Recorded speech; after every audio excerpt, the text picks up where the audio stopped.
Cheng Xiaosang dan Lao Yao meminta waktu sebentar pada He Yojun untuk berbicara, tapi He Yojun menolak karena ada urusan yang harus diselesaikannya. Oleh karenanya, He Yojun mengajak Cheng Xiaosang untuk pergi dengannya.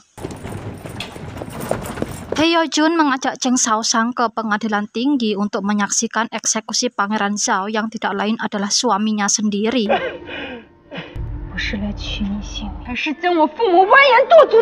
Tanpa disangka oleh Cheng Xiaosang, He Yojun sendirilah yang mengeksekusi mati suaminya itu.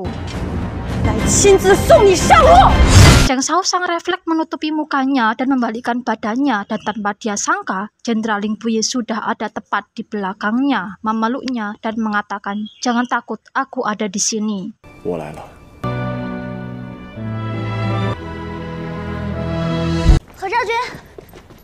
Ketika hendak pulang, tepat di depan pintu pengadilan, Cheng Xiaosang mengatakan pada He Yojun bahwa dia tidak akan menyerahkan Lao Yao. Mendengar ini, He Yojun hanya tersenyum sinis. Sebenarnya, kalau tidak demi keluarganya yang telah tiada, dia tidak akan menikah dengan Lao Yao. Karena rasa bersalahnya lah telah menikahi orang yang salah yang menyebabkan seluruh keluarganya binasa, dia rela mengorbankan kebahagiaannya untuk mewujudkan wasiat ayahandanya, Jenderal He. Jenderal Lin Puyi lagi-lagi muncul dan membela Cheng Xiaosang.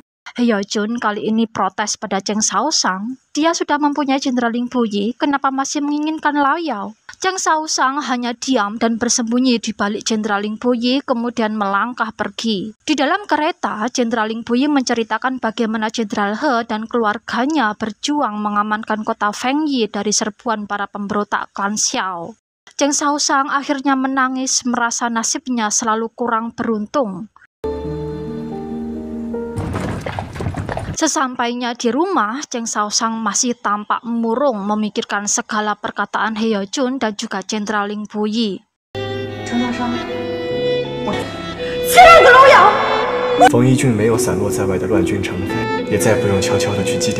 Dia sudah tidak peduli dengan Lao Yao yang terus menunggunya di luar rumah.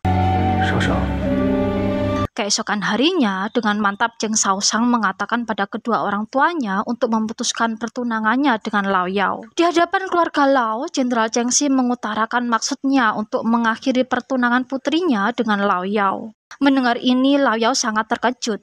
Dia kekeh menolak menjadi pihak yang dikorbankan.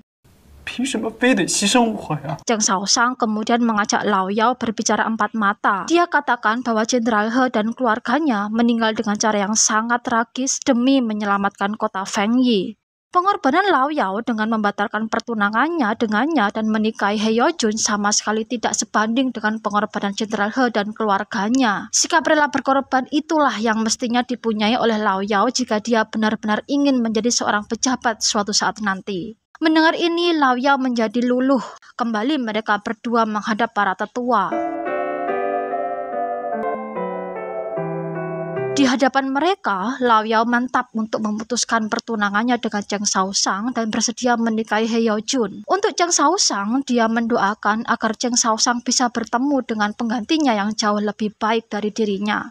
Selang beberapa hari setelahnya, pelayan istana menyampaikan surat undangan pada Jenderal Cheng Xi agar menghadiri upacara peringatan di Gunung Tukau bersama dengan istri dan putrinya. Cheng Xiaosang masih terlihat bersedih karena hubungannya dengan Lao Yao kandas. Qi mengajaknya untuk bergabung bersama dengan putri-putri kerajaan untuk melihat pertandingan memanah.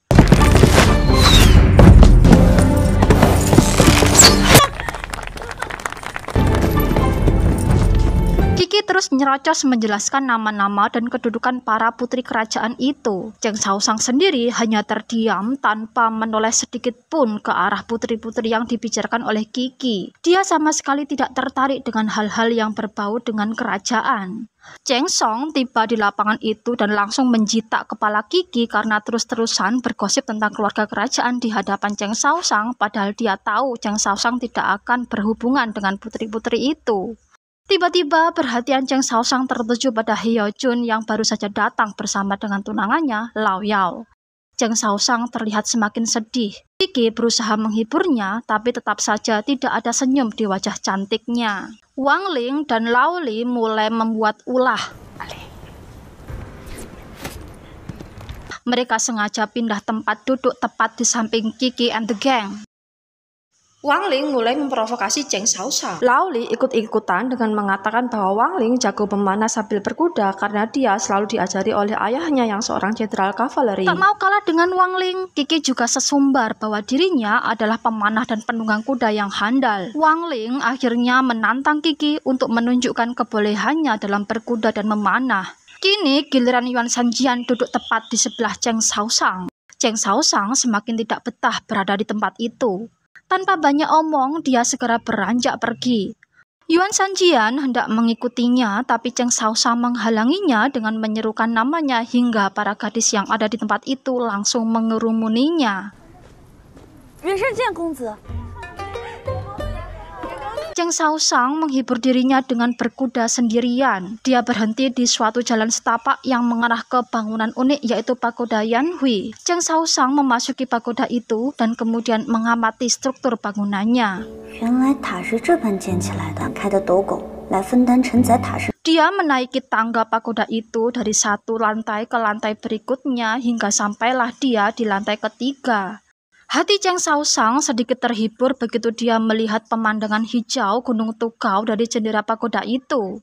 Cheng Xiaoshang hendak menaiki tangga ke lantai 4, tapi langkahnya terhenti begitu dia mendengar percakapan dua orang pria membicarakan tentang pernikahan antara keluarga Lao dan keluarga Jenderal He. Sayup-sayup Cheng Xiaoshang mendengar dua orang itu juga membicarakan tentang Istana Timur. Keberadaan Cheng Xiaoshang disadari oleh dua orang itu ketika mereka mendengar liontin giok Cheng Xiaoshang terjatuh. Cheng Xiaoshang hendak lari, tapi tiba-tiba Jenderal Ling Puyi menekap mulutnya. Jenderal Ling Puyi dan Cheng Xiaoshang terpaksa bergelantungan di luar atap lantai 3 Pagoda Yanhui agar keberadaan mereka tak diketahui oleh dua orang tadi. Setelah dirasa aman, Jenderal Ling Puyi dan Cheng Xiaoshang kembali masuk ke dalam pagoda. Jenderal Ling Puyi sempat merasakan sakit di dadanya karena luka lamanya kambuh akibat menahan tubuh Cheng Xiaoshang ketika mereka bergelantungan di luar tadi. Jenderal Ling Puyi mewanti-wanti Cheng Xiaoshang agar melupakan apa yang dia dengar hari ini. Agar lebih aman, Jenderal Ling Puyi menyimpan pecahan liontin gioknya karena di sana terukir nama panggilannya, Niao. Niao. Sementara itu, di arena panahan terlihat Wang Ling bersiap menembakkan panah terakhirnya. Tiba-tiba Wang Ling mengubah arah tembaknya. Dia yang seharusnya memanah lingkaran malah memanah kaki kuda yang ditunggangi Qi sehingga kuda itu terkejut dan kemudian lari tunggang langgang meninggalkan arena. Cheng Song yang melihat ini langsung bergerak cepat mengejar kuda yang membawa Qi. Qi tidak bisa mengendalikan kudanya yang berlari sangat kencang. Cheng Song terus berusaha mengejar Qi. Terpaksa Cheng Song mendorong Qi hingga keduanya jatuh bergulingan bersama-sama. Kaisar marah-marah di hadapan permaisuri Xuan dan juga selir Yue gara-gara berbagai kekacauan yang terjadi di acara upacara persembahan ini. Kedua istrinya itu berusaha menenangkan Kaisar tapi gagal. Kasim Cao tiba-tiba datang menghadap memberitahu bahwa Jenderal Ling Puyi telah tiba bersama dengan Cheng Xiaoshang. Sayangnya luka lama sang jenderal kambuh karena berusaha menyelamatkan Cheng Xiaoshang yang hampir terjatuh ke jurang. Mendengar ini seketika itu juga marah sang kaisar hilang. Dia segera mengajak Jenderal Cheng Xi menemui Jenderal Ling Puyi dan Cheng Xiaoshang. Sementara itu, Jenderal Ling Puyi meyakinkan Cheng Xiaoshang agar menjawab pertanyaan Kaisar sesuai dengan apa yang diajarkannya. Tapi ketika sang Kaisar tiba, justru Jenderal Ling Puyi yang terus menjawab pertanyaan Kaisar karena Cheng Xiaoshang tak mampu membuka mulutnya di hadapan sang Kaisar. Kini, Kaisar malah terlihat gusar mengetahui Jenderal Ling Puyi berusaha mendekati Cheng Xiaoshang dengan tanpa campur tangannya. Kedua istrinya tidak bisa memberikan nasihat yang bisa membuat hatinya tenang. Begitu juga dengan Kasimnya. Jenderal Cheng Xi tidak kalah gusarnya saat ini. Sebenarnya dia enggan mengantar Cheng Xiaoshang untuk menjenguk Jenderal Ling Puyi di kediamannya. Tapi apa daya, dia harus membalas budi atas kebaikan Jenderal Ling Puyi yang telah menyelamatkan putrinya dari maut. Cheng Shaoshang sendiri juga tengah dinasihati oleh Yuan Sanjian agar tidak mendekati Ling Puyi. Cheng Shaoshang tersinggung dengan tuduhan Yuan Sanjian karena memang dia merasa tidak pernah berminat melirik Jenderal Ling Puyi. Tapi justru karena ucapan Yuan Sanjian ini, dia menyambut gembira ajakan ayahnya untuk menjenguk Ling Puyi di rumahnya.